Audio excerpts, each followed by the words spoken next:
Le 10 décembre 1937 paraissait dans le toujours excellent Je suis partout la critique de François Vineuil du film Sœurs d'armes, texte intégral à l'exception d'un mot supprimé en raison de la censure contemporaine sanctionnant le délit d'opinion politique. Louise de Béthigny est une figure digne de grands honneurs. Née d'une excellente famille du Nord, elle avait été surprise, encore très jeune, par la guerre, hésitant devant une vocation religieuse qu'elle sentait se dessiner en elle. Un hasard allait la mettre en rapport avec des officiers supérieurs de l'armée britannique qui, frappés de son esprit d'observation, de sa parfaite connaissance de l'allemand, lui proposèrent de devenir agent secret pour l'Intelligence Service. Sans hésitation, Louise de Béthigny regagna les régions envahies de la Flandre française, où elle avait toujours vécu, et y fit pendant 6 mois, pour servir les alliés de son pays, le plus périlleux métier.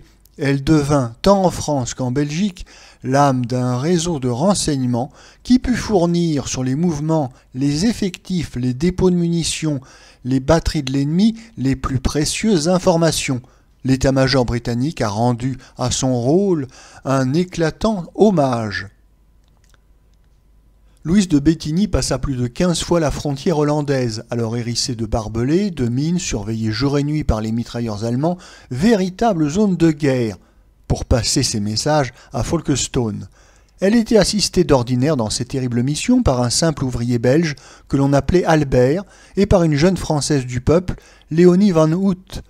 Durant ces mêmes randonnées tragiques, elle guida dans le passage de la frontière de nombreux garçons belges ou français, prisonniers de guerre évadés le plus souvent, qui fuyaient pour pouvoir reprendre les armes. La petite troupe laissa plusieurs fois des morts derrière elle. Léonie Van Hout et Louise de Béthigny furent prises en flagrant délit d'espionnage au printemps 1915. Le conseil de guerre allemand de Bruxelles les condamna d'abord à mort. Mademoiselle de Béthigny n'eut cependant pas la fin de soldat qu'elle méritait sous le feu d'un peloton ennemi. Sa peine ayant été commuée en une détention perpétuelle, elle devint la victime des plus terribles geôles allemandes. Gravement malade, à plusieurs reprises, privée de tout soin, elle traîna une longue agonie et finit par mourir à Cologne peu avant la victoire. Léonie Van Hout, sa fidèle compagne de prison, plus vigoureuse sans doute, a survécu malgré une attaque de typhus. Il a fallu près de 10 ans pour qu'elle obtint le morceau de ruban rouge, galvaudé sur tant de tétons de ou de boutonnières de gredin. Cette espionne héroïque, en chignon bourgeois, roulant ses messages chiffrés avec son chapelet, cette fille de moins de 30 ans qui aurait pu devenir carmélite et qui se jeta résolument par patriotisme et goût du risque dans le plus redoutable et le plus troublant des métiers, est autrement attachante pour l'amateur d'âme, comme disait Barès, que la vampe classique, jouant de la hanche et de l'œil, réduite le plus souvent à n'être qu'un vulgaire gibier de police. Pour que n'importe quel public s'y intéressât, tout autant sinon plus qu'à une Mata Hari, il suffirait de s'en donner la peine. Monsieur Léon Poirier, à qui on ne saurait reprocher de mal choisir ses personnages, s'est emparé de Louise de Béthigny et de Léonie Van Hout, comme il le fit l'année dernière de Charles de Foucault. Par malheur, M. Léon Poirier est étrangement dépourvu des plus simples moyens d'imagination et de narration.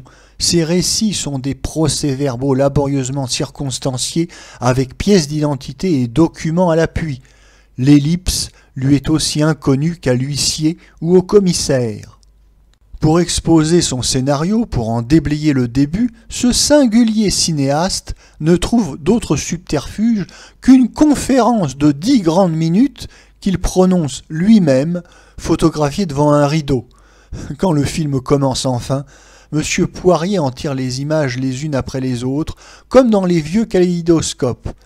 Pas une seconde la cadence du film ne s'accélérera pour suggérer celle des événements, pourtant si précipités, que l'auteur nous rapporte. M. Poirier en est encore à l'époque de la lanterne magique, et on a peine à se rappeler qu'il composa naguère, avec beaucoup de documents d'archives il est vrai, le montage de son beau film Verdun. Dès qu'il lui faut inventer le moindre morceau de dialogue, préciser le moindre coin de décor, M. Poirier devient un Henri Bordeaux du cinéma. Ces scènes d'intérieur bourgeois, au début de Sœurs d'armes, ressortissent à la comédie de patronage, comme les scènes analogues de son Foucault. L'insuffisance de l'auteur rejaillit sur ses héroïnes.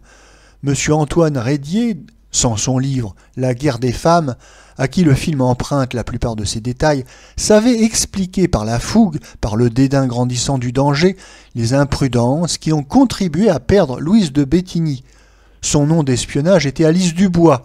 Or elle affrontait des postes allemands où elle risquait la fouille, portant sur elle des jeux d'enveloppes et papiers d'identité, les uns à son pseudonyme, les autres à son vrai nom. Ce fut ainsi qu'on l'arrêta. Emprisonnée, elle tomba dans les pièges du premier mouton que les Allemands dépêchèrent dans sa police. Elle alla jusqu'à lui remettre des lettres de sa main pour Léonie Van Hout. À l'écran, conjugué avec la gaucherie de M. Poirier, ces imprudences deviennent insoutenables. Devant tant d'ingénuité et de puérilité, le spectateur en vient à d'affligeantes réflexions. Dans un pareil métier, la vertu et l'intrépidité ne seraient-elles pas, en fin de compte, plus compromettantes et encombrantes qu'utiles ? Est-ce à cette morale que voulait atteindre M. Léon Poirier ? Le choix et la direction des acteurs n'indiquent pas beaucoup plus de goût ni d'autorité. Mademoiselle Jeanne Sully nous fait d'abord frémir au début du rôle de Louise de Béthigny. Elle se rachète un peu par la suite tout en conservant ce ton extravagant des personnes distinguées de la comédie française, hérissées d'accents circonflexes. « J'allais par les sentiers ». Monsieur Tommy Bourdelle est plus convenable que d'habitude, mais Mademoiselle Josette Day, Léonie Van Hout, et tous les rôles secondaires sont d'une désolante nullité. Cependant, le film laisse une impression moins accablante que L'Appel du silence, biographie de Charles de Foucault. Monsieur Poirier, lorsqu'il n'a absolument rien à créer, est un bon reporter qui fit ses preuves dans La Croisière noire. Il a eu l'heureuse idée de recueillir les images authentiques, d'aller chercher de l'île en Hollande les vrais décors du drame. Petite chaussée pavée des Flandres, vaste ciel, interminables rues ouvrières. Ces tableaux ne sont guère ordonnés, mais parviennent par leur vérité à compenser la platitude et l'artifice de presque tout ce qui a été tourné en studio. Enfin, le dernier épisode, le martyre des prisonnières, est par lui-même si poignant qu'il arrive à nous émouvoir à travers la rédaction simple mais grisâtre de M. Poirier. On en regrette d'autant plus les trop nombreuses faiblesses du film.